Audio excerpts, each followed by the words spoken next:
একটা হাদিসে আসছে, কেউ যদি কোনো স্থানে অবতরণ করে, ধরেন আপনি এখানে বসে আছেন বা বাসায় গেলেন বা যে কোনো জায়গায় গেলেন এবং নেমেই বললেন বা ওখানে থাকতে থাকতে বললেন যে আউযু বিকালিমাতিল্লাহি তাম্মাতি মিন শাররি মা খালাক। আউযু মানে আমি আশ্রয় প্রার্থনা করছি, বিকালিমাতিল্লাহি তাম্মাতি মানে আল্লাহ পাকের সমস্ত পরিপূর্ণ কালিমাগুলোর মাধ্যমে।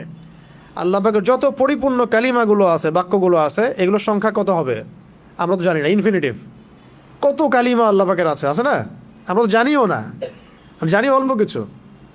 এই সমস্ত কালিমাগুলোর মাধ্যমে আমি আল্লাহর কাছে আশ্রয় প্রার্থনা করছি মিন শাররি মা খালাক, তিনি যা কিছু সৃষ্টি করেছেন সব কিছুর ক্ষতি থেকে, মানুষের ক্ষতি, জিনের ক্ষতি, ঠিক আছে, তারপরে জালেম বাদশার ক্ষতি, ঠিক আছে, রাতের অন্ধকারের ক্ষতি, জাদুর ক্ষতি, সেহের আইন হাসাদের ক্ষতি, জটিল রোগ ব্যাধির ক্ষতি, মহামারীর ক্ষতি, কত ক্ষতি হিসেব করা যাবে, শেষ করা যাবে?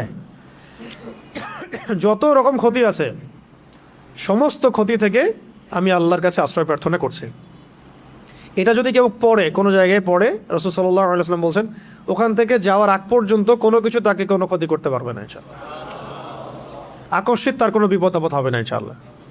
ঠিক আছে, এই দোয়াটা মুখস্থ করবেন, আউযু বিকালিমাতিল্লাহি তাম্মাতি মিন শাররি মা খালাক। আউযু বিকালিমাতিল্লাহি তাম্মাতি মিন শাররি মা খালাক। অনেক স্ট্রং একটা দোয়া, সকালে 3 বার পড়তে পারেন, সন্ধ্যায় 3 বার পড়তে পারেন, এছাড়াও যখন ইচ্ছা তখন পড়তে পারেন।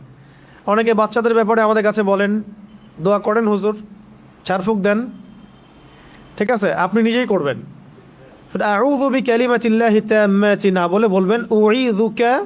যদি আপনার একটা ছেলে হয় তাহলে বলবেন উঈযুকা, যদি একটা মেয়ে হয় তাহলে বলবেন উঈযুকি, আর যদি একটা ছেলে একটা মেয়ে হয় বলবেন উঈযুকুমা, আর যদি অনেকগুলো বাচ্চাকে একসাথে ঝাড়ফুঁক করতে চান বলবেন উঈযুকুম।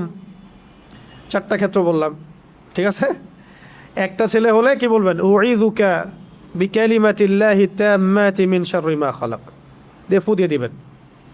একটা মেয়ে আছে আপনার, একজন মেয়ে আসছে, বলবেন উঈযুকি বিকালিমাতিল্লাহি তাম্মাতি মিন শাররি মা খালাক। একটা ছেলে একটা মেয়ে বসে আছে আপনার, বলুন উঈযুকুমা বিকালিমাতিল্লাহি তাম্মাতি মিন শাররি মা খালাক, ফু দিয়ে দিবেন।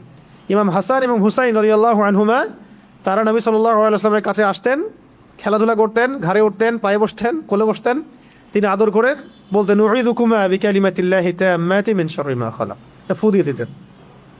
এগুলো মাসনুন তরিকা,